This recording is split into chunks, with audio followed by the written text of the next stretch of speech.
What up, world? Your boy L Boogie Brazil, Dreaded Leo, checking in one time.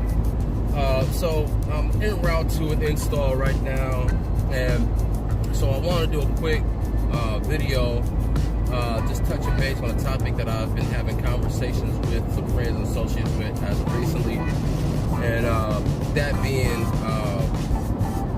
entrepreneurship, or becoming self-employed, as opposed to being an employee. So if it's one thing that we know is that you gotta work. You gotta go out, you gotta work in one way or the other in order to make an income. Because you gotta take care of your responsibilities, bills, and things of that nature. But, recently, as most people that know me know, I decided to go into business for myself. Perspective Home Solutions, audio, video, lighting, etc. Just to touch on that, that transition and kind of the pros and cons of becoming self-employed.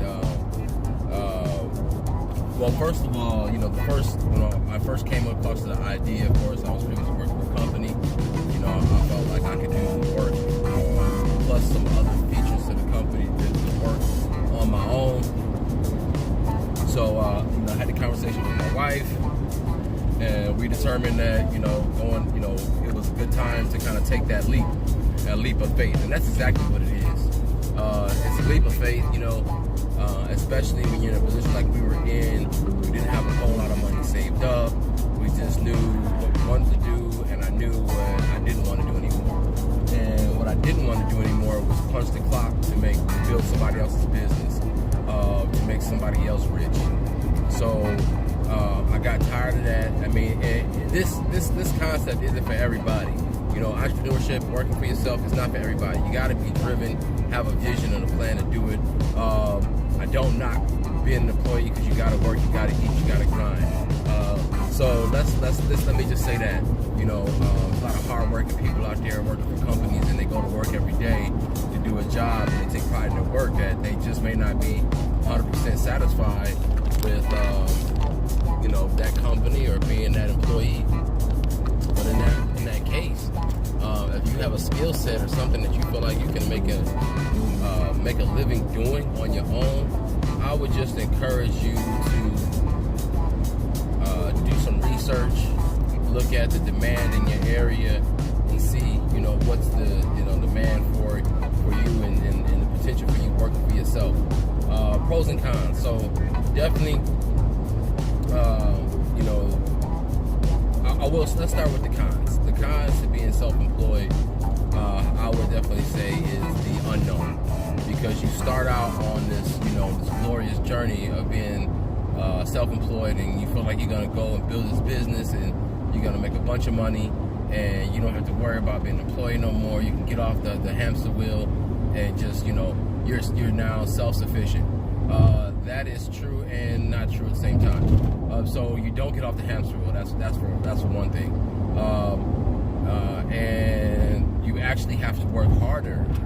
It's more of a luxury to have to be an employee in some cases, because all you have to do is show up, do what they ask of you, and you're paid. At the end of the week or your 2 weeks or whatever.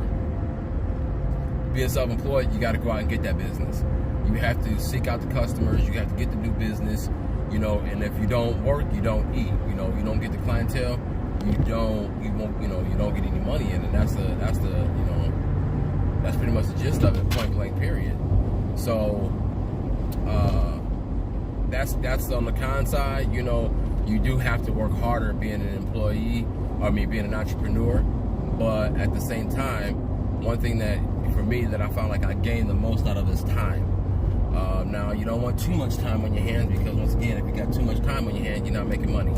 But in the cases where, you can make more, for instance, in my profession, making more in a day or 2 days worth of work than I would as an employee in a whole week, then in that case, I get my time back, and I get time with my wife, and I get time with my family, and I get time to put into what I want to do and focuses on me and my goals. So that's a pro as far as time, the pride of building your business, building your own concept, building your own brand. One thing I would even stress even further is that if you do decide that you want to go into entrepreneurship, there's a term that they use to say you have to have multiple lines of income. I believe that's very true. As an entrepreneur, especially starting out, it's good to have another way to make money if the primary way slows up. For instance, my first year out, I'm in year 2 of being, of entrepreneurship, and first year, I hit the ground running. I was knocking them out. We were going into the mid-year, end of year, and then somewhere around the beginning of the year, we had the big issue.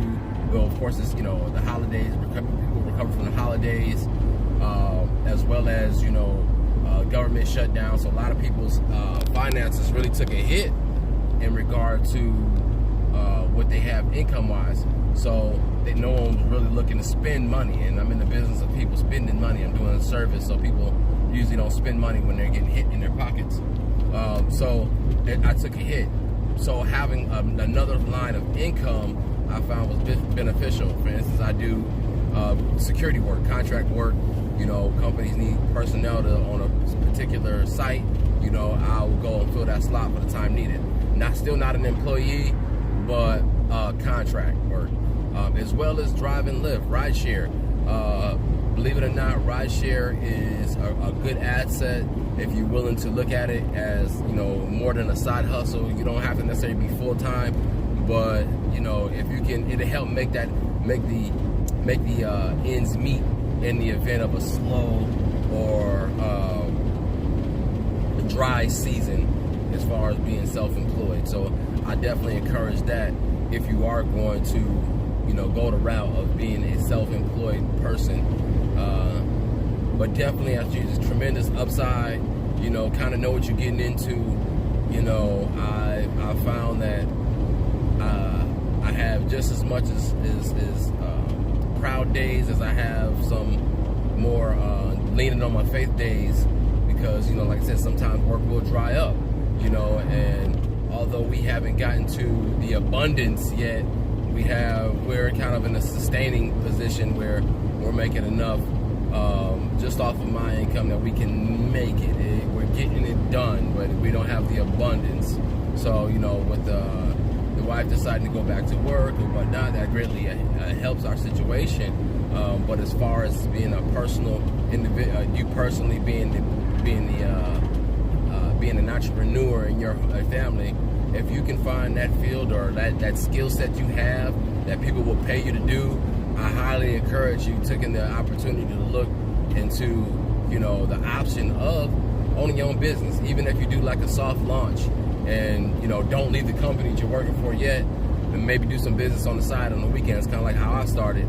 I started working on the weekends. I had no days off, we call it, I would work for my company and then work on the weekends for myself, and then I got to the point where I got my momentum up in a way where I can say, you know what, I can do this on my own, or I can self-sustain. But once again, there's seasons to being an entrepreneur.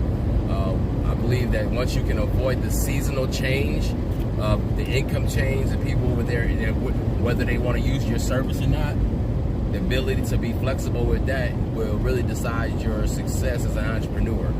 I'm not an expert in business, finance or whatnot, so I don't encourage you to just go drop your job and say Larry told you to go leave your job and I don't know what to do. But this is just pretty much an encouraging word to say, if you have something that you want to do with your life, you want to build something, or you want to find something, create your own opportunities, create your own success. Don't wait for them, because this is a dog-eat-dog world, and and if you can't really wait around waiting for somebody to give you an opportunity. You have to go out and make them. It is a challenge. It will be slightly terrifying at first, but the sense of accomplishment, when you pull it off, after the first year, it really measures you. And this is based on what I know now, going into the second year. It's really your measure, your test of how bad you want it.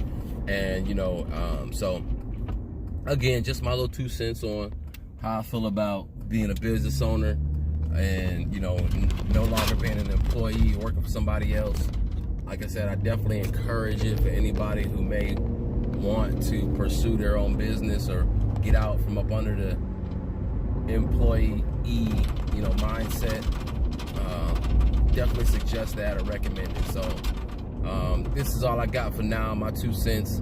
I'll definitely try to make a habit to get out some more content, regarding a range of different topics. So again, your boy Dreaded Leo, L Boogie Brazzle, man. Hope you guys are doing well. God bless to you all, and much success to you in your life's journey. I'm out.